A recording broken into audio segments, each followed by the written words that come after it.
Hello everyone, आज हम लोग देखेंगे बिहार दरोगा करंट अफेयर मॉक टेस्ट का सेट नंबर 22। तो आते हैं आज के पहले क्वेश्चन पे। भारतीय वायुसेना में फ्रंट लाइन लड़ाकू इकाई के लीडर के रूप में नियुक्त होने वाली पहली महिला अधिकारी कौन है? सही आंसर यहाँ पे क्या होगा? ऑप्शन ए आपका यहाँ पे सही आंसर हो जाएगा शालिजा धामी। इंडियन एयरफोर्स में फ्रंट लाइन लड़ाकू इकाई के लीडर के रूप में नियुक्त होने वाली पहली महिला अधिकारी कौन है? तो ऑप्शन ए आपका यहाँ पे सही आंसर हो जाएगा शालिजा धामी। अब कुछ एक्स्ट्रा करंट अफेयर देख लेते हैं। एलिजाबेथ लॉन्गफोर्ड पुरस्कार 2023 किसने जीता है? तो इतिहासकार और लेखक रामचंद्र गुहा है। इनकी एक बुक है, किताब है rebels against the Raj western fighters for India's freedom. कौन सा पुरस्कार जीता है? तो एलिजाबेथ लॉन्गफोर्ड पुरस्कार 2023। नेक्स्ट आते हैं, बॉलीवुड अभिनेता शाहरुख खान को आईसीसी विश्व कप 2023 का ब्रांड एम्बेसडर नियुक्त किया गया है और बॉलीवुड सुपरस्टार शाहरुख खान ने अपने प्रतिष्ठित वॉइस ओवर में विश्व कप 2023 अभियान it takes one day launch किया। तो अभियान का नाम क्या है? It takes one day. अगले पॉइंट पे आते हैं, ईरान आधिकारिक तौर पर एससीओ संघाई सहयोग संगठन का पूर्ण सदस्य बन गया है। कौन सा देश? ईरान। नेक्स्ट आते हैं, एनी अवार्ड 2023 किसने जीता है? जो कि 15वां एडिशन था, थलपिल प्रदीप ने। तो ये सारे पॉइंट आपको याद रखने हैं। अगले क्वेश्चन पे आते हैं, international union of pure and applied chemistry पुरस्कार प्राप्त करने वाली भारत की पहली महिला कौन है? तो सही आंसर यहाँ पे होगा option D, Jyotirmayi Mohanty. International union of pure and applied chemistry IUPAC पुरस्कार प्राप्त करने वाली भारत की पहली महिला कौन है? तो ऑप्शन डी आपका यहाँ पे सही आंसर हो जाएगा, ज्योतिर्मयी मोहंती। अब एक्स्ट्रा करंट अफेयर देख लेते हैं। त्रिपुरा पर्यटन का ब्रांड एम्बेसडर किसे बनाया गया है? सौरभ गांगुली को। त्रिपुरा पर्यटन का ब्रांड एम्बेसडर किसे बनाया गया है? सौरभ गांगुली को। नेक्स्ट पॉइंट पे आते हैं, मो घर या मेरा घर प्रोग्राम कौन से स्टेट ने लॉन्च किया है? तो ओडिशा ने। किसने लॉन्च किया है? ओडिशा ने। अगले पॉइंट पे आते हैं, अपना स्वयं का जलवायु परिवर्तन मिशन शुरू करने वाला भारत का पहला राज्य कौन सा है? तो आंसर क्या होगा? तमिलनाडु। अपना स्वयं का जलवायु परिवर्तन मिशन शुरू करने वाला भारत का पहला राज्य कौन सा है? तो तमिलनाडु। अगले क्वेश्चन पे आते हैं, राष्ट्रीय सुरक्षा दिवस 2023 का विषय क्या है? सही आंसर यहाँ पे होगा option B, our aim zero harm. राष्ट्रीय सुरक्षा दिवस 2023 का विषय क्या है? तो ऑप्शन बी आपका यहाँ पे सही आंसर हो जाएगा, आवर एम जीरो हार्म। और राष्ट्रीय सुरक्षा दिवस कब मनाते हैं? 4 मार्च को। अब कुछ एक्स्ट्रा करंट अफेयर देख लेते हैं। Indian film festival of Melbourne, short में इसे बोलते हैं IFFM। आपको ये भी याद रखना है कि IFFM का मतलब क्या होगा? Indian film festival of Melbourne. तो आपसे क्वेश्चन पूछ रहा है कि IFFM 2023 में rising global superstar of Indian cinema का पुरस्कार किसे मिला? तो आंसर क्या होगा? कार्तिक आर्यन को। कार्तिक आर्यन को Indian film festival of Melbourne 2023 में rising global superstar of Indian cinema का पुरस्कार मिला है। अगले पॉइंट पे आते हैं, 2023 माइल्स फ्रैंकलिन पुरस्कार किसने जीता है? तो शंकरी चंद्रन का एक नोवेल है। नोवेल कौन सा है? चाय टाइम एट सिनेमॉन गार्डन। क्या है? चाय टाइम एट सिनेमॉन गार्डन। तो आपको याद के रखना है, 2023 माइल्स फ्रैंकलिन पुरस्कार किसने जीता है? शंकरी चंद्रन ने। किस नोवेल के लिए? Chai time at Cinnamon Garden. Next point पे आते हैं, 3 भारतीय शांति सैनिकों को संयुक्त राष्ट्र के डैग हैमर्सकजोल्ड पदक से सम्मानित किया जाएगा। शिशुपाल सिंह मरने के बाद मिला है, सांवली राम बिश्नोई और साबर ताहिर अली। अगले पॉइंट पे आते हैं, 2023 इकबाल मसीह पुरस्कार से किसे सम्मानित किया गया है? तो चेन्नई स्थित वकील कार्यकर्ता है जिनका नाम है ललिता नटराजन। तो ये सारे पॉइंट इंपॉर्टेंट है, आपको याद रखने हैं। अगले क्वेश्चन पे आते हैं, एशियाई एथलेटिक्स चैंपियनशिप 2023 का मेजबान कौन सा देश है? तो ऑप्शन सी आपका यहाँ पे सही आंसर हो जाएगा, थाईलैंड। एशियाई एथलेटिक्स चैंपियनशिप 2023 का मेजबान कौन सा देश है? तो ऑप्शन सी आपका यहाँ पे सही आंसर हो जाएगा, थाईलैंड। अब यहाँ से जितने भी क्वेश्चन बन सकते हैं एग्जाम में वो देखेंगे। तो सबसे पहले एशियाई एथलेटिक्स चैंपियनशिप 2023 का मैस्कॉट क्या था? तो गॉड हनुमान। इसके अलावा भारत ने टोटल 27 पदक जीते, जिसमें 6 गोल्ड था, 12 रजत और 9 कांस्य। तो भारत ने टोटल कितने मेडल जीते? 27, जिसमें गोल्ड कितना था? 6, सिल्वर कितना था? 12 और ब्रॉन्ज कितना था? 9। और भारत कौन से स्थान पर रहा था? तो भारत जापान और चीन के बाद तीसरे स्थान पर रहा। अगले क्वेश्चन पे आते हैं। जूनियर विश्व चैंपियनशिप में भारतीय निशानेबाजों ने एक टीम के रूप में कौन सा स्थान प्राप्त किया? तो ऑप्शन ए आपका यहाँ पे सही आंसर हो जाएगा दूसरा।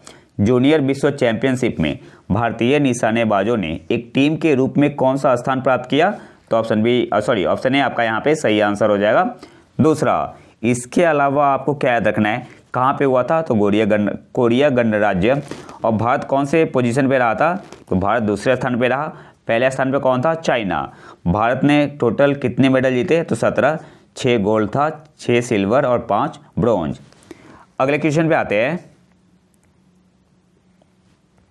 किस कंपनी ने E27 ईंधन और इथेनॉल मिश्रित डीजल ईंधन का उपयोग करने वाले वाहनों पर एक पायलट अध्ययन शुरू किया है? तो ऑप्शन बी आपका यहाँ पे सही आंसर हो जाएगा। HPCL ने। किस कंपनी ने E27 ईंधन और इथेनॉल मिश्रित डीजल ईंधन का उपयोग करने वाले वाहनों पर एक पायलट अध्ययन शुरू किया है? तो ऑप्शन बी आपका यहाँ पे सही आंसर हो जाएगा HPCL। आपसे एग्जाम में ऐसे भी पूछ सकता है कि E27 क्या है? तो एक फ्यूल है। अब कुछ एक्स्ट्रा करंट अफेयर देख लेते हैं। 2023 मिशेल बैटिस पुरस्कार के विजेता कौन है? तो जगदीश बाकन। ये याद रखना है आपको। 2023 मिशेल बैटिस पुरस्कार के विजेता कौन है? जगदीश बाकन, जो कि कौन है? तमिलनाडु में मन्नार खाड़ी बायोस्फीयर रिजर्व के निदेशक है। अगले पॉइंट पे आते हैं। दादा साहब फाल्के अंतर्राष्ट्रीय फिल्म महोत्सव 2023, इसमें बेस्ट फिल्म का पुरस्कार किसे मिला? द कश्मीर फाइल को। फिल्म ऑफ द ईयर किसे मिला? RRR को, RRR। बेस्ट एक्टर का किसे अवार्ड मिला था? रणवीर कपूर को। बेस्ट एक्ट्रेस का आलिया भट्ट को। बेस्ट डायरेक्टर का R बालाकृष्णन को। और most versatile actor of the year का अवार्ड किसे मिला? अनुपम खेर को। तो ये सारे पॉइंट आपको याद रखने हैं। दादा साहब फाल्के अंतर्राष्ट्रीय फिल्म महोत्सव 2023 में बेस्ट फिल्म का पुरस्कार मिला the Kashmir file. Film of the year RRR। Best actor Ranveer Kapoor. Best actress Alia Bhatt. Best director R Balakrishnan. Most versatile actor of the year Anupam Kher. Next आते हैं। वर्ष 2022 के सबसे प्रतिष्ठित वैज्ञानिक से किसे सम्मानित किया गया है? तो आंसर क्या होगा? R विष्णु प्रसाद को वर्ष 2022 के सबसे प्रतिष्ठित वैज्ञानिक से सम्मानित किया गया है। अगले क्वेश्चन पे आते हैं। फाल्कन शील्ड 2023 एक सैन्य अभ्यास है जिसमें किन देशों ने भाग लिया? तो सही आंसर यहाँ पे क्या होगा? ऑप्शन ए आपका यहाँ पे सही आंसर हो जाएगा। चीन और UAE संयुक्त अरब अमीरात ने। फाल्कन शील्ड 2023 एक सैन्य अभ्यास है जिसमें किन देशों ने भाग लिया? तो चीन और संयुक्त अरब अमीरात UAE ने। अगले क्वेश्चन पे आते हैं। किस बैडमिंटन खिलाड़ी ने जापान ओपन 2023 एकल पुरुष खिताब जीता है? तो ऑप्शन सी आपका यहाँ पे सही आंसर हो जाएगा। विक्टर एक्सेल्सन ने। किस बैडमिंटन खिलाड़ी ने जापान ओपन 2023 एकल पुरुष खिताब जीता है? तो ऑप्शन सी आपका यहाँ पे सही आंसर हो जाएगा। विक्टर एक्सेल्सन ने। और महिला में किसने जीता है? तो महिला में जीता है दक्षिण कोरियाई खिलाड़ी है आन से यंग। इन्होंने हराया किसे? चीन की हे बिंग जियाओ को हराकर। अगले क्वेश्चन पे आते हैं। किस देश ने मीडिया में जनरेटिव AI के 100 व्यावहारिक उपयोग के मामले 100 practical use cases of generative AI in media launch किया? सही आंसर यहाँ पे क्या होगा? ऑप्शन बी आपका यहाँ पे सही आंसर हो जाएगा। UAE संयुक्त अरब अमीरात ने। अगले क्वेश्चन पे आते हैं। आर्मी सर्विस कोर में communication zone mechanical transport battalion का कार्यभार संभालने वाली पहली महिला अधिकारी कौन है? तो सही आंसर यहाँ पे क्या होगा? ऑप्शन ए आपका यहाँ पे सही आंसर हो जाएगा। कर्नल सुचिता शेखर। आर्मी सर्विस कोर में communication zone mechanical transport battalion का कार्यभार संभालने वाली पहली महिला अधिकारी कौन है? तो ऑप्शन ए आपका यहाँ पे सही आंसर हो जाएगा। कर्नल सुचिता शेखर। अब कुछ एक्स्ट्रा करंट अफेयर देख लेते हैं। पहला KR गौरी अम्मा राष्ट्रीय पुरस्कार किसे दिया गया है? तो क्यूबा की सामाजिक कार्यकर्ता है डॉक्टर एलिडा गवेरा, इन्हें दिया गया है पहला KR गौरी अम्मा राष्ट्रीय पुरस्कार। अगले पॉइंट पे आते हैं। 54वां भारतीय अंतर्राष्ट्रीय फिल्म महोत्सव कहाँ पे संपन्न हुआ? गोवा में संपन्न हुआ। अब यहाँ से जितने भी इम्पोर्टेंट पॉइंट बनते हैं वो देखते हैं, और यहाँ से एक या दो क्वेश्चन आता है एग्जाम में। 54वां भारतीय अंतर्राष्ट्रीय फिल्म महोत्सव कहाँ पे संपन्न हुआ? गोवा में हुआ था। अब यहाँ से जो इम्पोर्टेंट पॉइंट है वो देख लेते हैं। रॉबर्ट कोलोडनी ने अमेरिकी फिल्म फेदरवेट का निर्देशन किया था, जो इस साल IFFI की समापन फिल्म थी। तो आपसे एग्जाम में पूछ सकता है कि जो 54वां भारतीय अंतर्राष्ट्रीय फिल्म महोत्सव हुआ IFFI, इसमें समापन फिल्म कौन सी थी? तो मूवी का नाम था फेदरवेट। क्या नाम है? फेदरवेट। अगले पॉइंट पे आते हैं। सत्यजीत रे लाइफ टाइम अचीवमेंट अवार्ड से किसे सम्मानित किया गया? तो माइकल डगलस को।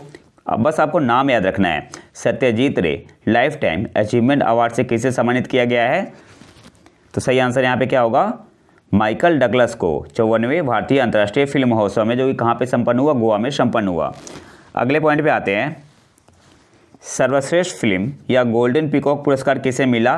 तो अब्बास अमीनी द्वारा निर्देशित एंडलेस बॉर्डर्स को मिला है सर्वश्रेष्ठ फिल्म या गोल्डन पीकॉक पुरस्कार। इसके अलावा सर्वश्रेष्ठ निर्देशक का पुरस्कार मिला है फिल्म बल्कास लेसन्स के लिए स्टीफन कोमांडेरेव को। ठीक है, तो आपको याद क्या रखना है? गोल्डन पीकॉक पुरस्कार या सर्वश्रेष्ठ फिल्म का पुरस्कार मिला है एंडलेस बॉर्डर्स को, और इसे डायरेक्ट किसके द्वारा किया गया है? अब्बास अमीनी के द्वारा। और जबकि सर्वश्रेष्ठ निर्देशक का पुरस्कार किसे दिया गया है? स्टीफन कोमांडेरेव को। अगले पॉइंट पे आते हैं। सर्वश्रेष्ठ अभिनेता का पुरस्कार किसे मिला है पुरुष में? तो पौड़िया रहीमी सैम को। कौन सी मूवी के लिए? एंडलेस बॉर्डर्स के लिए। सर्वश्रेष्ठ अभिनेता पुरुष में पुरुष का पुरस्कार किसे मिला है? पौड़िया रहीमी सैम को। किस मूवी के लिए? एंडलेस बॉर्डर्स के लिए। और सर्वश्रेष्ठ अभिनेता महिला का पुरस्कार किसे मिला है? मेलानी थियरी को। कौन सी मूवी के लिए? पार्टी ऑफ फूल्स के लिए। नेक्स्ट आते हैं। स्पेशल जूरी या सिल्वर पीकॉक अवार्ड किसे दिया गया है? तो ऋषभ शेट्टी द्वारा निर्देशित कन्नड़ फिल्म कंतारा को। नेक्स्ट आते हैं। सिंगापुर के फिल्म निर्माता एंथनी चेन ने फिल्म ड्रिफ्ट का निर्देशन किया और ICFT यूनेस्को गांधी पदक जीता। किस मूवी ने? फिल्म का नाम है ड्रिफ्ट। और इस फिल्म के निर्माता कौन है? तो सिंगापुर के फिल्म निर्माता है एंथनी चेन। और बेस्ट वेब सीरीज का पुरस्कार किसे मिला है? पंचायत सीजन 2 को। तो ये सारे पॉइंट इंपॉर्टेंट है, आपको याद रखने हैं। आप यहाँ से स्क्रीनशॉट भी ले सकते हैं। अगले क्वेश्चन पे आते हैं। अंतर्राष्ट्रीय बुकर पुरस्कार 2023 जीतने वाले जॉर्जी गोस्पोडिनो किस देश से है? तो ऑप्शन सी आपका यहाँ पे सही आंसर हो जाएगा, बुल्गारिया से। अंतर्राष्ट्रीय बुकर पुरस्कार 2023 जीतने वाले जॉर्जी गोस्पोडिनो किस देश से है? तो ऑप्शन सी आपका यहाँ पे सही आंसर हो जाएगा, बुल्गारिया से। इनके बुक का नाम क्या था? Time shelter. और इसको इंग्लिश में ट्रांसलेट किसने किया था? एंजेला रोडेल ने। अगले क्वेश्चन पे आते हैं। एक्स्ट्रा करंट अफेयर है। ग्रीन टेक सेफ्टी अवार्ड 2023 किसे प्रदान किया गया है? सुरक्षा उत्कृष्टता श्रेणी के तहत तो RINL को। अगले क्वेश्चन पे आते हैं। एलिफेंट फैमिली इन्वायरमेंटल अवार्ड किसे प्राप्त हुआ? तो ऑप्शन है आपका यहाँ पे सही आंसर हो जाएगा, कार्तिकी गोंसाल्वेस को। एलिफेंट फैमिली इन्वायरमेंटल अवार्ड किसे प्राप्त हुआ? तो ऑप्शन है आपका यहाँ पे सही आंसर हो जाएगा, कार्तिकी गोंसाल्वेस। और कार्तिकी गोंसाल्वेस को ऑस्कर भी मिला हुआ है इनके डॉक्यूमेंट्री के लिए, जिसका नाम था द एलिफेंट विस्पर्स। अगले क्वेश्चन पे आते हैं। वर्ल्ड हैप्पीनेस डे 2023 का विषय क्या है? सही आंसर यहाँ पे क्या होगा? ऑप्शन है आपका यहाँ पे सही आंसर हो जाएगा, be mindful, be grateful, be kind. World happiness day 2023 का विषय क्या है? तो ऑप्शन है आपका यहाँ पे सही आंसर हो जाएगा, be mindful, be grateful, be kind. और इंटरनेशनल डे ऑफ हैप्पीनेस कब मनाया जाता है? तो हर एक साल 20 मार्च को। अगले क्वेश्चन पे आते हैं। किस राज्य ने उबेर शटल नामक बस सेवा शुरू करने के लिए उबर के साथ समझौता ज्ञापन पर हस्ताक्षर किए? तो ऑप्शन बी आपका यहाँ पे सही आंसर हो जाएगा, पश्चिम बंगाल ने। किस राज्य ने उबेर शटल नामक बस सेवा शुरू करने के लिए उबर के साथ समझौता ज्ञापन पर हस्ताक्षर किए? तो ऑप्शन बी आपका यहाँ पे सही आंसर हो जाएगा, पश्चिम बंगाल। अगले क्वेश्चन पे आते हैं, किस शहर के मेट्रो रेल कॉरपोरेशन ने कार्बन लाइट मेट्रो ट्रेवल कार्यक्रम शुरू किया है? तो ऑप्शन डी आपका यहाँ पे सही आंसर हो जाएगा, नई दिल्ली। किस शहर के मेट्रो रेल कॉरपोरेशन ने कार्बन लाइट मेट्रो ट्रेवल कार्यक्रम शुरू किया है? तो ऑप्शन डी आपका यहाँ पे सही आंसर हो जाएगा, नई दिल्ली। अगले क्वेश्चन पे आते हैं, भारत की पहली लंबी दूरी की रिवॉल्वर का क्या नाम है? तो ऑप्शन सी आपका यहाँ पे सही आंसर हो जाएगा, प्रबल। भारत की पहली लंबी दूरी की रिवॉल्वर का क्या नाम है? तो ऑप्शन सी आपका यहाँ पे सही आंसर हो जाएगा, प्रबल। अगले क्वेश्चन पे आते हैं, GH फॉर इंडिया जिसे खबरों में देखा गया था, किस परियोजना को आगे बढ़ाने के लिए स्थापित एक संयुक्त उद्यम कंपनी है? तो ऑप्शन ए आपका यहाँ पे सही आंसर हो जाएगा, ग्रीन हाइड्रोजन प्रोजेक्ट। और कौन सी कंपनी ने इसे बनाया है? तो इंडियन ऑयल कॉरपोरेशन, L&T और रिन्यू एनर्जी ने। GH फॉर इंडिया जिसे खबरों में देखा गया था, किस परियोजना को आगे बढ़ाने के लिए स्थापित एक संयुक्त उद्यम कंपनी है? तो ऑप्शन ए आपका यहाँ पे सही आंसर हो जाएगा, ग्रीन हाइड्रोजन प्रोजेक्ट।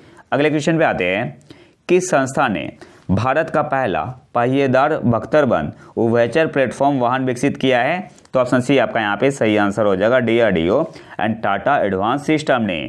किस संस्था ने भारत का पहला पहिएदार बख्तरबंद उभयचर प्लेटफॉर्म वाहन विकसित किया है? तो ऑप्शन सी आपका यहाँ पे सही आंसर हो जाएगा, DRDO and Tata advance system ने। अगले क्वेश्चन पे आते हैं, केंद्र सरकार द्वारा शुरू की गई रियायती दर पर पैकेज्ड गेहूं के आटे का क्या नाम है? तो भारत आटा, ऑप्शन ए आपका यहाँ पे सही आंसर होगा। केंद्र सरकार द्वारा शुरू की गई रियायती दर पर पैकेज्ड गेहूं के आटे का क्या नाम है? तो ऑप्शन ए आपका यहाँ पे सही आंसर हो जाएगा, भारत आटा। और आज के आखिरी क्वेश्चन पे आते हैं, माउंट एटना जो खबरों में था किस देश में स्थित है? तो सही आंसर यहाँ पे होगा ऑप्शन बी, इटली में। माउंट एटना जो खबरों में था किस देश में स्थित है? तो ऑप्शन बी आपका यहाँ पे सही आंसर हो जाएगा, इटली। तो ये तो था हमारा आज का लेक्चर। अगर आपको इसका PDF चाहिए तो आप हमारे टेलीग्राम चैनल प्रतीक IQ को ज्वाइन कर सकते हैं। और अगर वीडियो पसंद आए तो लाइक करें और चैनल को सब्सक्राइब जरूर कर लें। मिलते हैं नए वीडियो में नए टॉपिक के साथ, तब तक के लिए नमस्कार, जय हिंद।